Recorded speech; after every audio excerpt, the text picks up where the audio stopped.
శాసన మండలిలో నారా లోకేష్ మాట్లాడుతున్నారు. ఇప్పుడు లైవ్ చూద్దాం.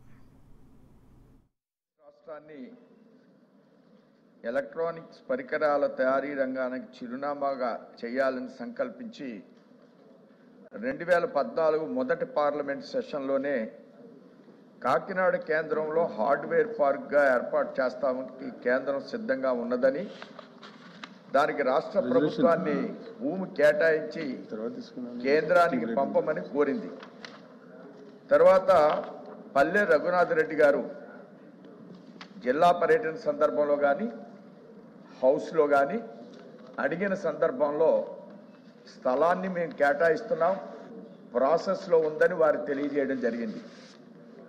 ఇది దఫదఫాలుగా అక్కడ ఉన్నటువంటి స్థానిక నాయకత్వం కాకినాడలో కలెక్టర్ గారిని కలిసి ఈ ఎలక్ట్రానిక్ హబ్ కోసం వెంటనే స్థల కేటాయింపు చేయాలని కోరడం జరిగింది. అలానే ముఖ్యమంత్రి వర్యులు ప్రాజెక్టులు తోరణాలు అనే కార్యక్రమంలో ఈ అంశాన్ని కూడా ప్రస్తావించారు. అందులో తూర్పుగోదావరి జిల్లా వచ్చినప్పుడు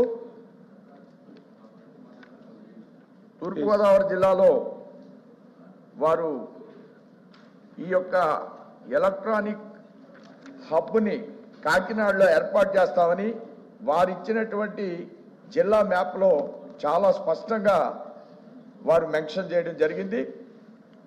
అలానే రాజమండ్రిలో కూడా ఐటీ హబ్ ఏర్పాటు చేస్తాం, కాకినాడలో కూడా ఈ యొక్క హార్డ్వేర్ హబ్ని ఏర్పాటు చేస్తాం.